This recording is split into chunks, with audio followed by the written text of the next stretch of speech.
Dancing Rabbit, still dodging sunbeams, and so welcome to Pagan Perspective. This for the week of November 19 through 24. So I went ahead and recorded this video along with the first two in this month, so last week's the interview video was recorded separately, obviously. Okay, this week is a specific deity question. Could you please explain to me, maybe in a video, about the Morrigan? I've always had a spiritual relationship with crows and was just wondering if she might be right for me. Also, which god or goddess is in relation to prosperity and money? My mom is in real bad debt and she really needs some help. Thank you, as always, blessed be. And this was from Batman and a bunch of numbers after Batman. Okay, I could give you a kind of book report, Wikipedia video on the Morrigan, but I won't, because you can do that research yourself and there's really not much that I can add. I have never invoked the Morrigan, I've never worked with her, have absolutely no experience with her. I do know that she is one of the Scottish or Pictish crone goddesses. She is sometimes seen as more of a collection of goddesses rather than one single personality. And while I do work with, I am pledged to the goddess Caradwyn, who is in some ways similar in the Welsh pantheons.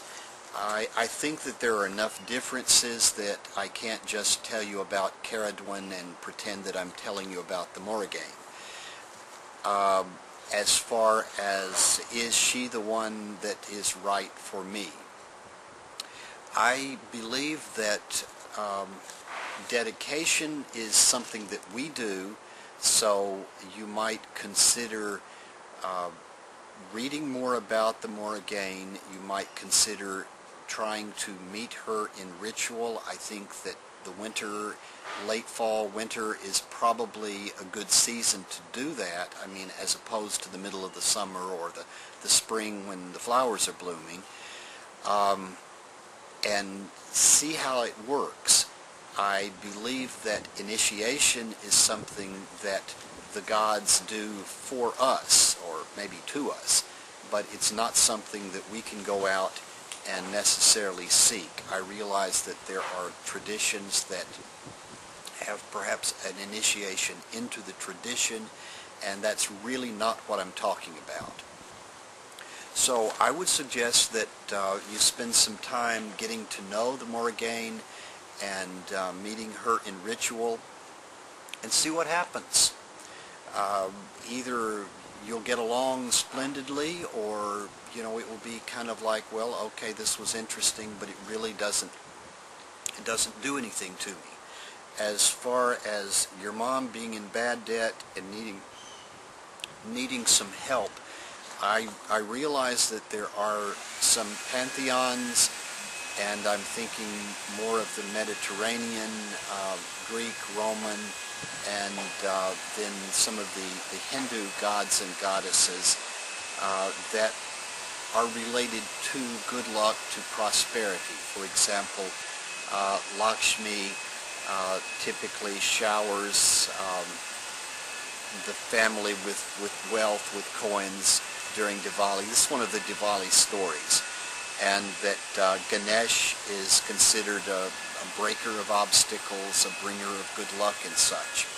You might consider looking into deities like that and asking for their help. In my own personal path, I don't have that sort of a relationship with the deity where I could go to the deity, say, in charge of health because I'm sick or I'm going to have surgery or something, and ask that specific deity to do something for me. There are paths that, spiritual paths that do have that relationship with their deities. And I'm not saying they're wrong, I'm just saying that that's not my path, and I don't relate to the gods in that sort of a quid pro quo manner that, I need this, so I give you that, and then you give me this. It's much more of a family type relationship where you do things for one another just sort of as a matter of course, and that you are thankful and grateful for what is done, but you're not making payment for what is done or what will be done, what you wish to be done. If I were going to do something like this, I would look at all of the mundane parts of you're in debt. Why are you in debt? Looking at budgeting and perhaps credit card or loans, and what's the interest rate and what's the payoff, and could you refinance something? I know we just recently, Feather, did a lot of work to consolidate some of our credit card debt. I mean, it was not a huge amount of debt, but we were paying rather high interest on some credit cards, and got a loan at our local credit union where we keep our small amount of money, our checking account, and got all of that consolidated, and is not only making our monthly payments more manageable, but in the long run will actually save us a considerable amount of money by not making the high interest payments. So those kind of mundane things, I don't know how her employment situation is. I mean, the economy is still pretty bad. I'm employed now, but I was unemployed for a little over a year, so I definitely, know what that's about, and would never criticize anybody for not having a job, as if you just should go out and look for one and they're just right there for the finding. You might consider a part-time job or a series of part-time jobs. Message me and I can give you suggestions as to what sort of things I did during the unemployment. They didn't really come together and pay the bills, but they were better than nothing. They gave me something to do. So I would definitely look into the mundane end of it, ways that you can cut expenses, ways that you can increase income. And if I were doing it, in fact, back when I was, trying to do this, to do some candle magic, some job getting and prosperity spell work. So I wasn't specifically asking a god or goddess who's in charge of money. For example, the Greek god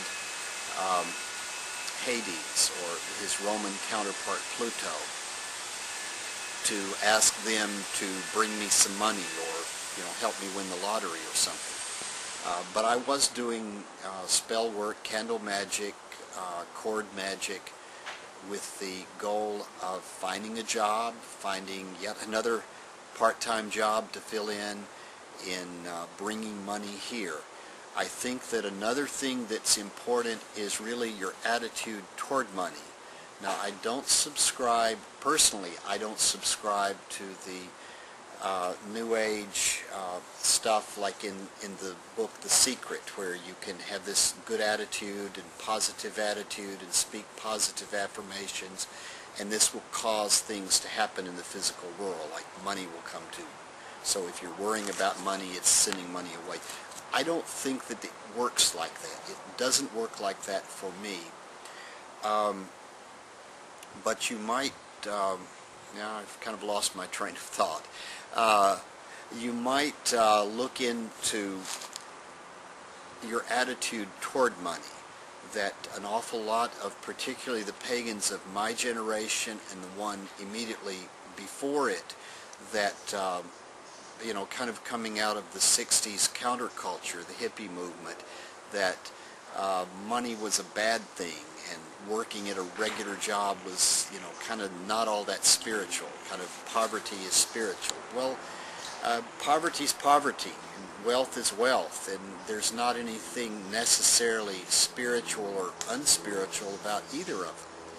But having had money and not had money, I mean not a great deal of money, but having had enough money to live the way I wanted to live and not having enough money to live the way I want to live, I think having enough money is much better.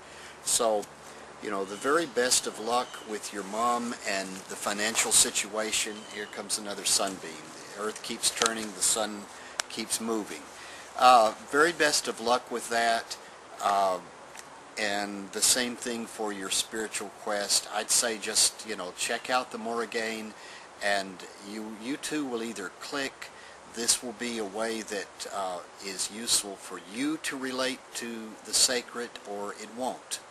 And if it's not, take the lesson learned, say farewell to the Morrigan, maybe meet her again occasionally, and continue your quest for another, a deity that you can work well with. Okay, enough rambulations. Next week is altars now and then, and I do have quite a few specific things to say about that. So till then, Dancing Rabbit, peace y'all.